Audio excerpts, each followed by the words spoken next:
The report is to let you know about another co-location that is being proposed for the neighborhood.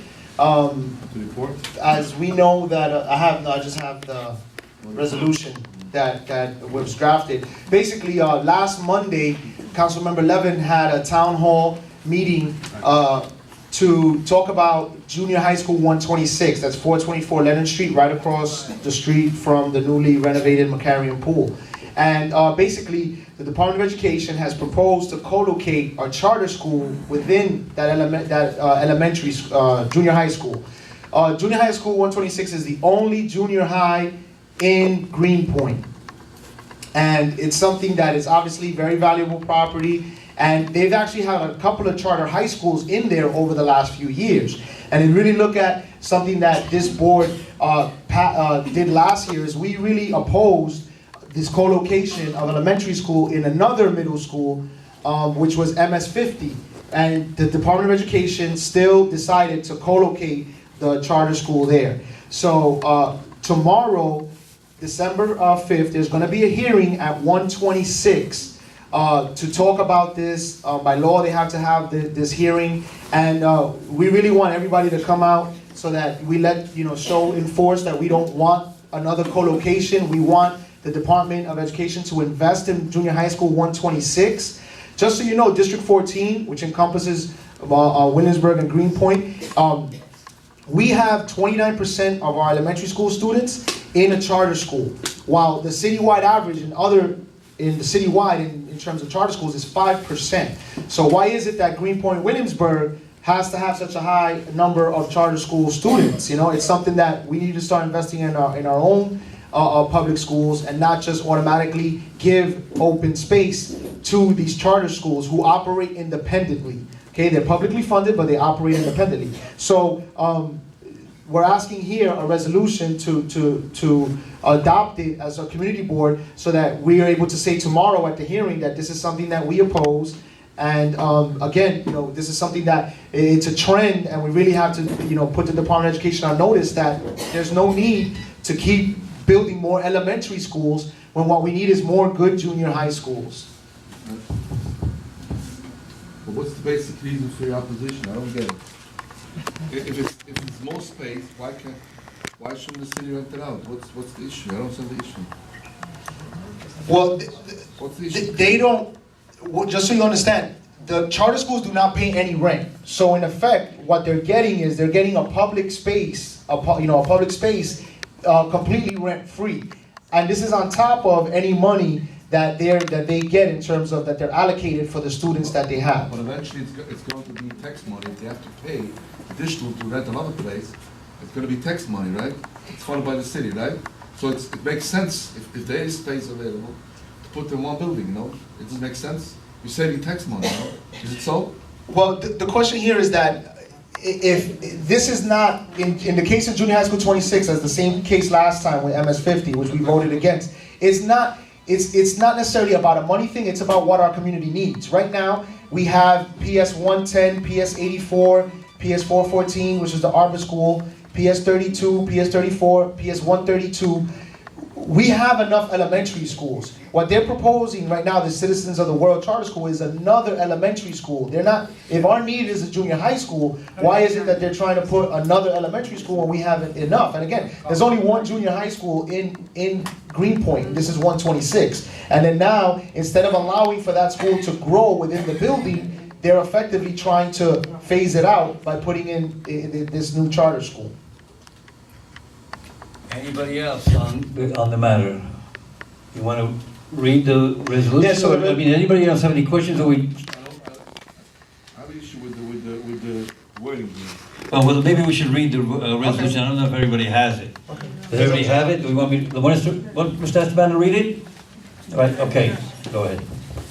So whereas Williamsburg and Greenpoint Elementary Schools are under-enrolled and our district does not need another elementary school, whereas a new elementary school will impact the funding for nearby elementary schools, PS 110, 84, 414, 34, 32, and 132, whereas District 14 has more charter schools than other New York City districts, and is a 5% citywide average compared with 29% charter school elementary schools during the 2012-2013 year.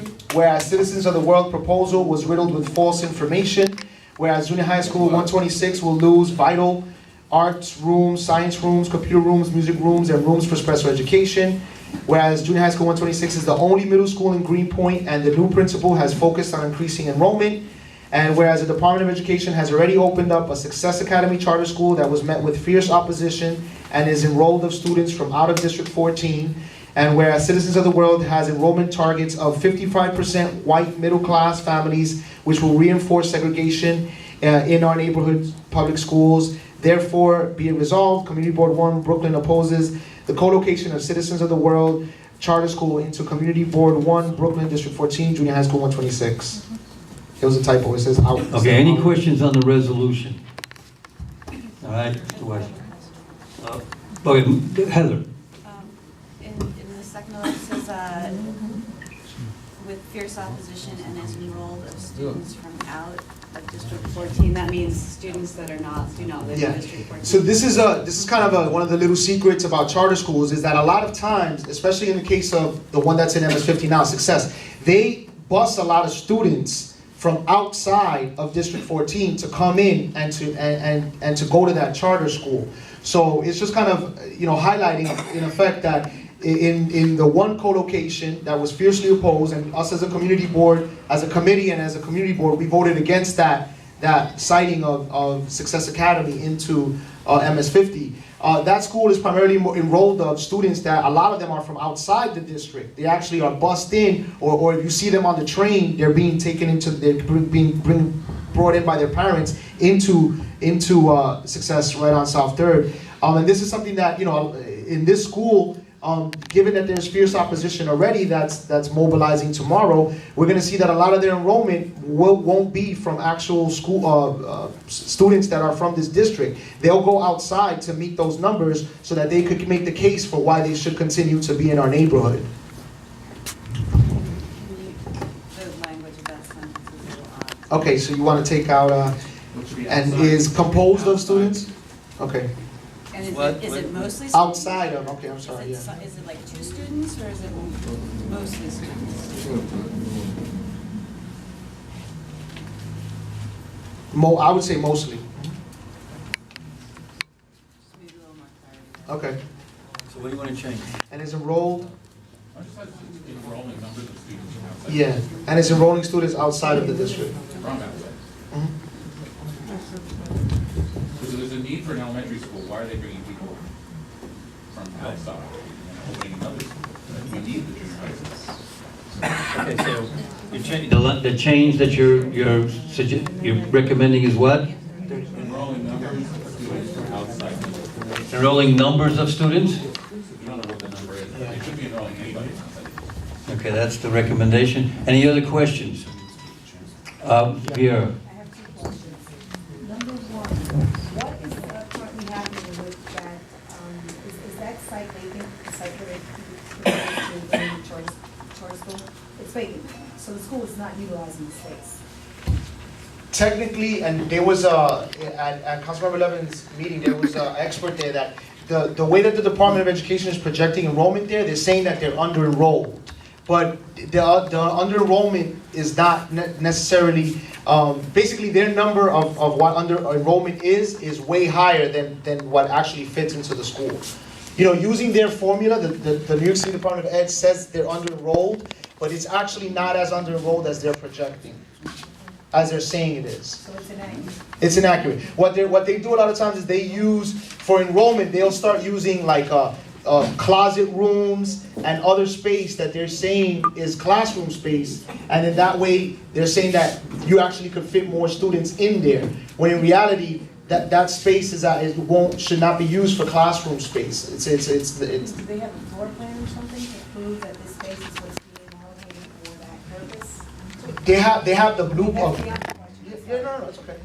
They have their what they call the blue book for their utilization rates, but that's calculated so much higher than what the school actually would fit, especially in terms of model classrooms. You really don't want to have more than 22, 24 students in a classroom. The way that the Department of Education says that utilizes the space, they actually say that you could have 35 students in a classroom. So it's already an inflated number in terms of what capacity is, you know? Whereas a real capacity, I mean, I think there's one here in this room, right, that says that you can't have any more. It's like they inflated more and say that that's actually what the peak number is, and in reality, that number should be a lot lower, especially when you're looking at students in the classroom, because you don't want to have 40 students, you know, in one classroom. And I'm sorry, because that was actually in addition to the question, but my second question is, can you cite where you obtained the statistical measures for 55% white middle class?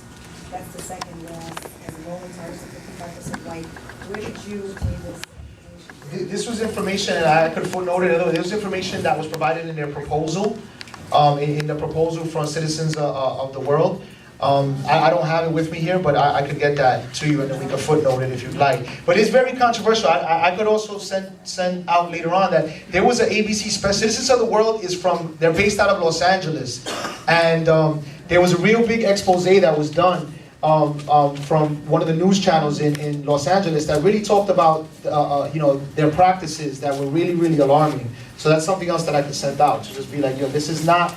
They did a lot of things like bidding, the way that they would bid out their services was really controversial, and that's something that, you know, we should be mindful of when we look at, you know, new charter operators in the neighborhood, because we actually do have some good charter schools in the neighborhood that are from the community, such as Beginning with Charter Schools. There's other charter schools that are from the community, homegrown, that you know, understand the motto and what we need in District 14. The district manager would like to say. I just want to say something. Maybe 4 years ago, I went to the school, I went to 126, and I wanted to give back. So I secured a donation of 50 computers for the school. And when I went down there, the Believe School was active then, and 126 was like the stepchild. Meanwhile, the building was built for 126, and I was the second graduating class from that school. They had no place to put the computers. They took away half of the library because the Believe School teachers needed a break room for their teachers. It was just horrific how 126 was being treated. So I just want to support what Esteban is saying from personal experience. I don't know what ever happened to those computers. I've been trying to get back there. We've been setting up a meeting because the guy, the source that gave me the computers wants to go back and visit them. We want to see if we can do something else with them. We've been trying to set that up. And they've been calling me, so I think this is what it's all about. Maybe the school is under-enrolled because they've never given the 126 a chance to flourish and really attract people and get people in. Or maybe they're limiting the number of students because they keep jeopardizing the quality of education at 126 by taking away their space.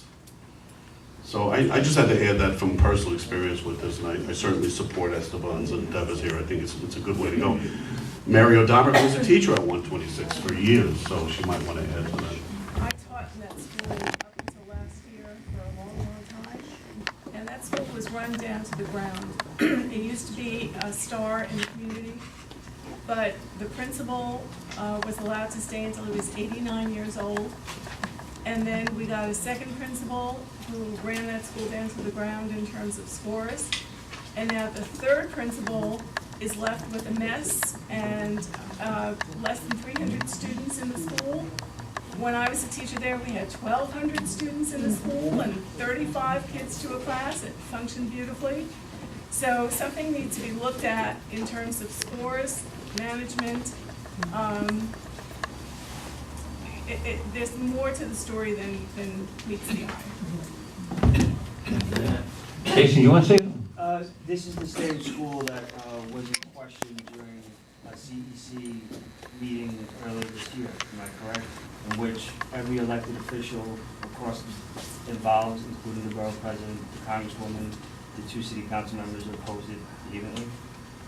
I don't know if you have that, but I believe that I think it was one of the it was on the proposed list last school year, but no action was taken on it, and now of course, 2 weeks before Christmas is when they're having this hearing, and not, saying that they're looking at co-locating. But yes, there's definitely been across the board for the electeds a real stance that this is the wrong thing, and that really you haven't, as a district manager, that you haven't really allowed the school to thrive. I mean, those two high schools, are just moved over, I think it was 2 years ago, to a building on Barrett Street. So it's finally actually able to enroll more, and instead of allowing it to do so, they're actually taking away the space. And this is on top of what Mary said, that it's really the principal, it was mismanaged from the beginning in terms of the oversight of that, and now you finally have a new principal trying to improve things, and he hasn't been given, he's only been there a year, and they're already